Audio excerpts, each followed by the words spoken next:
जय मां इंद्राक्षी। इंद्राक्षी धाम में दर्शकों आप सभी का हम हार्दिक स्वागत करते हैं।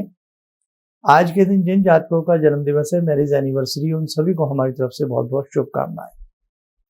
ज्योतिष की कक्षा के विद्यार्थी रविवार संडे आता है, इंतजार करते हैं कि कोई ज्योतिष का सूत्र हमें प्राप्त होगा। आज हम हस्तरेखा पे आपको कुछ समझाने वाले हैं। आप कुंडली बहुत अच्छे से देखना सीखना, उसमें भी सारी चीजें आपको धीरे धीरे हम बता ही रहे हैं, लेकिन बीच बीच में हमने हाथ की रेखाओं के लिए बहुत लोगों ने आग्रह किया, उस पर भी आपको बताना प्रारंभ हम कर चुके हैं। मस्तक पीड़ा, मस्तक कहें मस्तिष्क कहें, ये पीड़ा व्यक्ति को क्यों होती है? कुछ लोगों के माइग्रेन, कुछ लोगों को अर्धकपारी, है ना, आधी सीसी का दर्द जिसको कहते हैं, लेकिन कुछ के माथे का दर्द नहीं जाता और कुछ लोगों की मस्तिष्कीय चिंताएं नहीं जाती। तो क्या इसका कोई पैमाना इंसान की हथेली में बना होता है? क्या हाथ की रेखाओं से भी इस प्रकार की छोटी छोटी बातें, व्याधियां, रोग, तनाव देखा जा सकता? आइए हमारे सभी जितने भी छात्र हैं रविवार के, वो इस सब्जेक्ट को सुने। पहले आज का हम पंचांग बता दें। 20 मार्च सन 2022 दिन रविवार, चैत्र माह, कृष्ण पक्ष, संवत 2078। अभी 78 ही बोल रहे हैं। प्रथम नवरात्र से हम 79 में जाएंगे। तिथि द्वितीया, नक्षत्र चित्रा, राहु काल 4:30 से 6, दिशा सूर्य पश्चिम दिशा। हमारी हथेली में 8 मुख्य रेखाएं होती हैं। जिन रेखाओं में एक मुख्य रेखा का नाम है मस्तिष्क रेखा, इसे हम मस्तक भी कह सकते हैं, मस्तिष्क भी कह सकते हैं। छात्र हो, पढ़ा रहा हूं, इसलिए ये बातें बता रहा हूं। इसी मस्तिष्क रेखा कहाँ होती है पहले ये जान लें। ये गोलाई लिए हुए आयु रेखा है। इस आयु रेखा के ठीक सटी हुई रेखा नीचे की तरफ जाती है, ये चंद्रमा है। चंद्र पर्वत के नीचे तक, यहाँ तक ऐसे नीचे को आ रही है, ये गोलाई लिए हुए, इसे हम मस्तिष्क रेखा कहते हैं। इसे मेधा रेखा भी कहा जाता है। ये हुआ रेखा का नाम, माइंड लाइन इंग्लिश में यूज करते हैं। इस रेखा से ही आपके मस्तिष्कीय रोग, मस्तक के रोग इस रेखा से ही जाने जा सकते हैं बहुत अच्छे से, इजिली। आइए बताते हैं। अब मस्तिष्क रेखा तो आप समझ गए कहाँ होती है। किसी व्यक्ति के मस्तक में हमेशा तनाव रहता हो, हमेशा मस्तिष्क पीड़ा उसे झेलनी पड़ती हो, या उस व्यक्ति के हमेशा दर्द रहता हो। बहुत लोग ऐसे हैं, दर्द नहीं आता, दवाई खाई, पेन किलर लिया, ठीक हो गए, फिर वैसे ही हो गए। तो सबसे पहले अच्छा डॉक्टर ये पहचानता है कि रोग की गहराई में उतरता है। यही नहीं कि पेशेंट ने जाके बता दिया अपना ऐसे ऐसे ऐसे ऐसे ऐसे और डॉक्टर साहब ने गोली लिख दी। नहीं, आखिरकार ये दर्द क्यों है? बहुत लोगों के सिर में दर्द होता है, सिरों पीड़ा।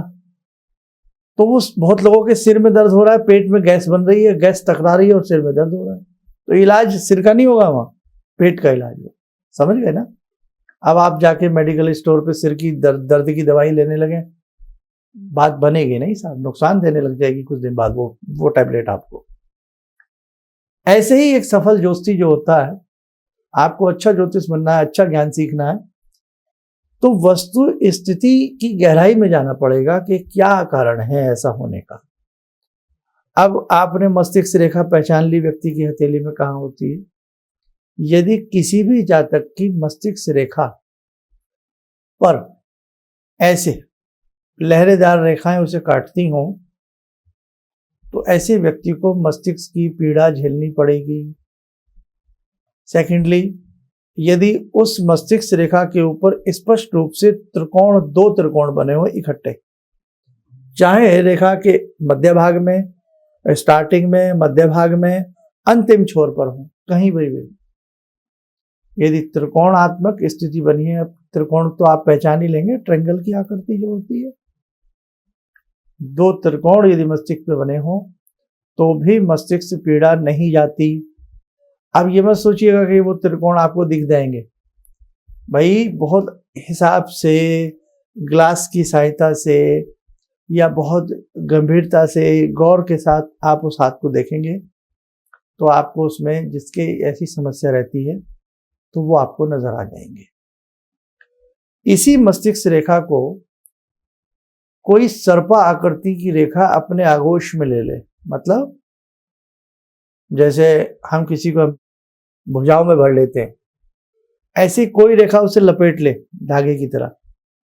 मस्तिष्क रेखा को कोई रेखा ऐसे अपने जाल में लपेट ले, वहां पर भी मस्तिष्क की बेचैनी, तनाव, शांति का प्राप्त ना होना, ये स्थिति रहेगी। और एक सुन लीजिए, मस्तिष्क रेखा खंड खंड होती हुई आगे बढ़ती हो, टूट गई, आगे बढ़ी, टूटी, फिर आगे बढ़ी, टूटी, फिर आगे बढ़ी। ऐसी स्थिति में कई बार स्थिति गंभीर भी हो सकती है।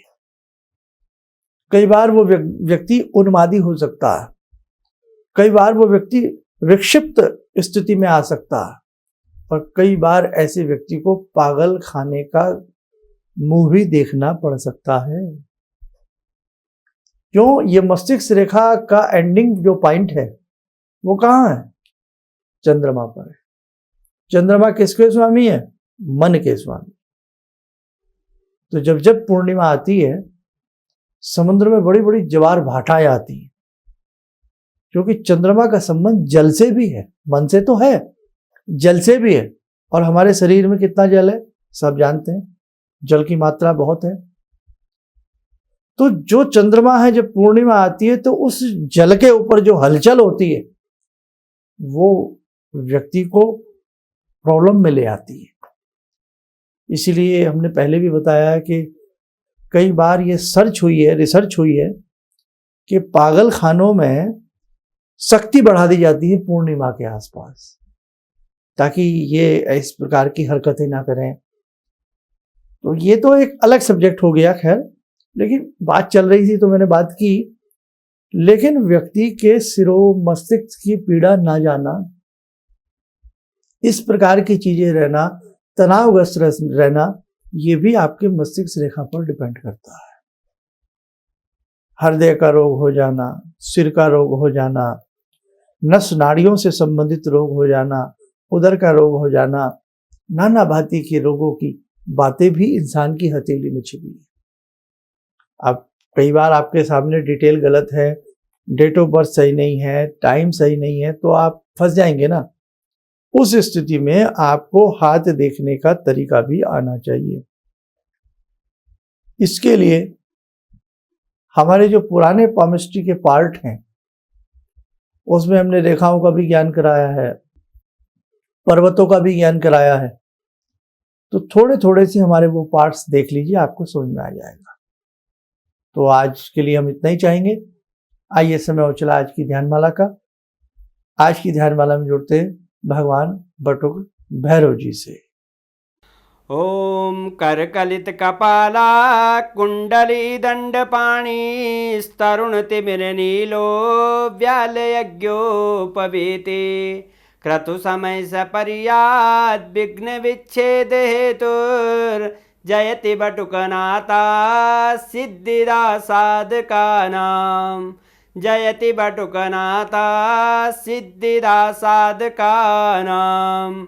ओम देव्यराज्य सेव्यमान पावनाग्रिपंकजं व्यालयज्ञसूत्रमिन्दुशेखरं कृपाकरं नारदादियोगवृन्दिवन्दितं दिगम्बरं काशिकापुरादिनाथ कालभैरवं भजे भानुकोटिभास्वरं भवाब्दितारकं परं नीलकण्ठमीप्सितार्थदायकं त्रिलोचनं कालकालमम्बुजाक्षमक्षशूलमक्षरं काशिकापुरादिनाथ कालभैरवं भजे शूलटङ्कपाशदण्डपाणिमादिकारणं श्यामकायमादिदेवमक्षरं निरामयं भीमविक्रमं प्रभुविचित्रताण्डवप्रियं काशिकापुरादिनाथ कालभैरवं भजे भुक्तिमुक्तिदायकं प्रशस्तचारुविग्रहं भक्तवत्सलंस्तमस्तलोकलोकविग्रहम् भूतसङ्गनायकं विशालकीर्तिदायकं काशीवासलोकपुण्यपापशोधकं विभुं नीतिमार्गकोविदं पुरातनं जगत्पतिं काशिकापुरादिनाथ कालभैरवं भजे काशिकापुरादिनाथ कालभैरवं भजे। कवच बना लें, ध्यान करें, बाबा का शुभ आशीष हम सबके ऊपर बरस रहा है।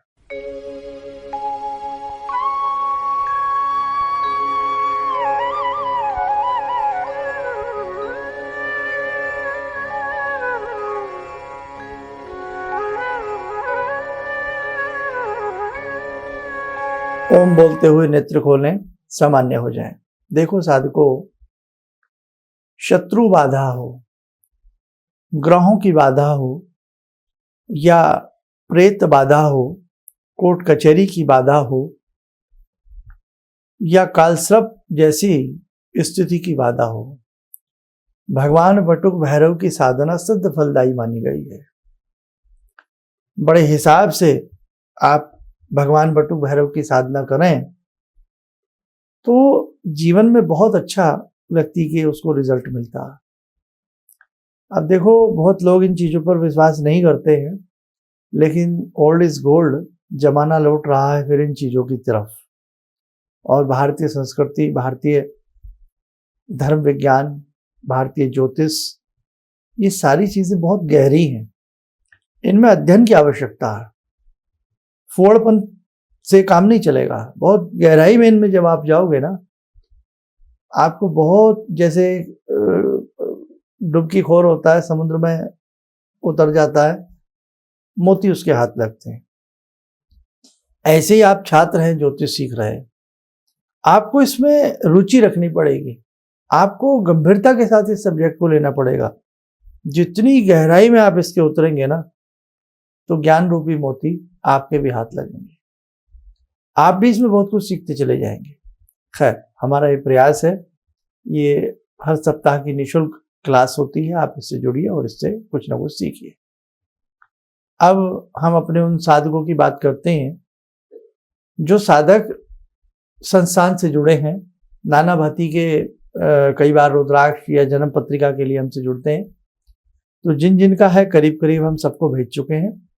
जो रह गए हैं अभी एक सप्ताह का इंतजार करें, उसके बाद उनका भी जो भी रुद्राक्ष या वैदिक जन्म पत्रिकाएं हैं वो हम भेजने का प्रयास करें।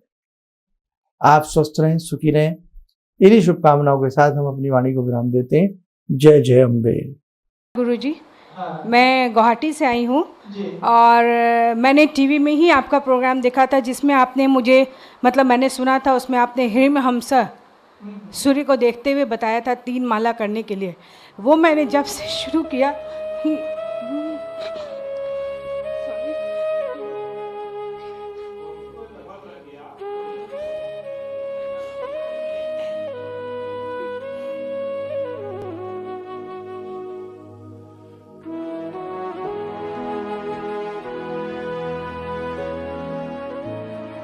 शक्ति से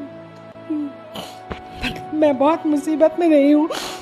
एक पावर सा मेरे अंदर आया और मुझे एक नेगेटिविटी दूर हुई और मतलब मैंने ऐसा फील किया कि मैं उस प्रॉब्लम को फेस कर सकती हूँ। और अभी भी मतलब कंटिन्यू है मेरा वो, तब तक शायद जब तक मेरा जीवन रहेगा, जब तक मेरी प्रार्थना पूरी ना हो जाए। Thank you so much. किसी भी समस्या के समाधान के लिए मिले प्रसिद्ध हस्तरेखा एवं वास्तु विशेषज्ञ प्रोफेसर धर्मेंद्र शर्मा जी से। नोट: शिविर में भाग लेने हेतु एवं व्यक्तिगत रूप से मिलने के लिए कॉल करने का समय सुबह 10 बजे से शाम 6 बजे तक। हमारे विभिन्न ज्ञानवर्धक कार्यक्रम देखने के लिए आप हमें अभी सब्सक्राइब करें, बेल आइकन को प्रेस करें ताकि आप देख सकें हमारा कार्यक्रम सबसे पहले। और अधिक जानकारी के लिए फेसबुक पेज को लाइक करना न भूलें।